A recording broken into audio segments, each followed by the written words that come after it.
You're a wizard, Harry.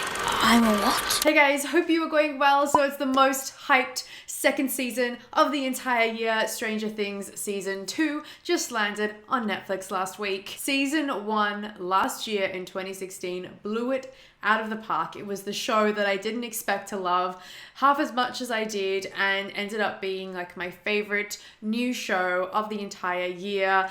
Easily. There was a mystery to be solved with a moody undertone of dark horror with a splash of the fantastical, not to mention under this great umbrella of awesome 80s nostalgia and characters you grow to love so damn much. I love this show. So now I'm going to admit it right here up front. I was one of those people who didn't want a second season. I thought the first season was so perfect. They tied it up in such a way that I was like, yes, this is it. What a great standalone season. And when they announced that a second season was coming, I was one of those that was like, yeah, no, I don't think so. Thanks, but no thanks. But hear me out as the release date grew closer and closer and those teaser trailers started to drop and we saw glimpses of all the kids reunited in their Ghostbusters Halloween costumes. My inner fangirl was so dying to see them all again. So the day after the second season released, my friends and I binged the entire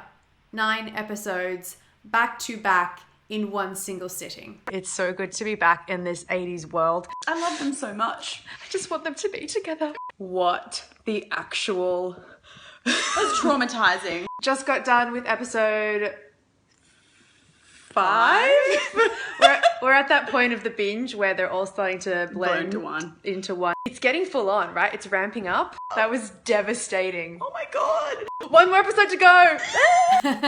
Guys, follow me over on the Stardust app if you want to keep up to date with my like initial first impressions and reactions of all the stuff that I'm watching, movies, television, old stuff, new stuff. Follow me on Stardust. If you're not on Stardust, it's a really cool app. I will see you over there. So let's get on with it. This season picks up nearly exactly 1 year after the previous season. So all our characters are just trying to move on with their lives and settle back into their regular everyday routines. Will, played by Noah Schnapp, he is experiencing an expected level of PTSD after being trapped for some time in the Upside Down last season. So he's especially just trying to be normal and lead a normal life, but some reoccurring nightmares that he's having might have something to do with a strange phenomena that's happening again in Hawkins. It's no secret, I loved this season. It was so much fun.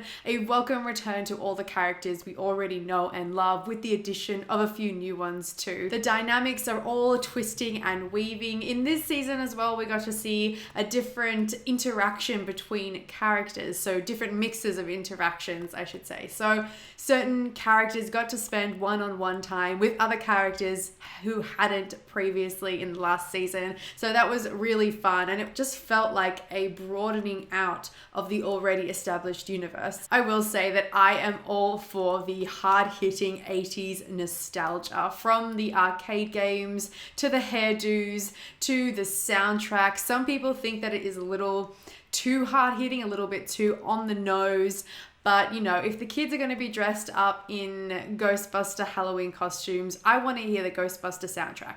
That's what I want. As for the characters, man, all the child actors are so good. Will gets to feature a lot more heavily in this season, which I loved. I am totally team Steve, by the way. Last season, I thought he was going to be just written out of the season as a douchey jock, sort of jealous boyfriend type, but he came so good. He had a huge character arc, and now he's ended up being like, especially after this season, one of my favorites. Him and his glorious hair. There were some new addition characters this season too, like Bob, who works at the Radio Shack, played by Sean Austin. I had no idea that Samwise Gamgee would be so good in this. He is just...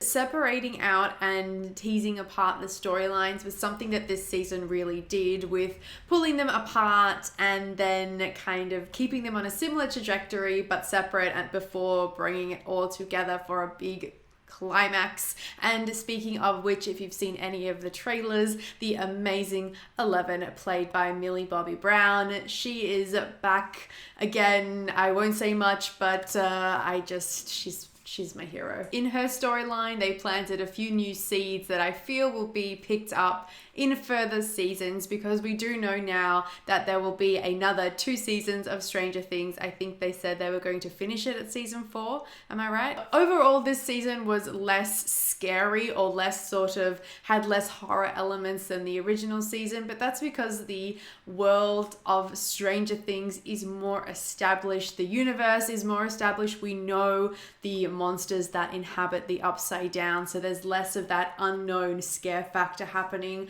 But that's okay, because really in this season they found their groove with the characters and drove intensity through these different separation of storylines. So I was all about it. And another 2 seasons of this, I am so for it. Guys, they are my thoughts on season 2 of Stranger Things. It's hard to talk about an entire season without going into spoilers at all. So I'm really impressed that I kept my cool together and didn't blurt out all the awesome things that happened in this season. Do leave me comments in the comment section down below. Have you binged on this show yet? I'd love to know your thoughts of this season. Kind of do remember to keep it spoiler free, because this is a spoiler free review, but oh man, I've got so many cool spoilery Easter eggy things that I would love to talk about, but we'll keep our cool in this video. Guys, don't forget you can also subscribe to my channel and keep up to date with my other movie and TV reviews, and I will see you next time. Bye.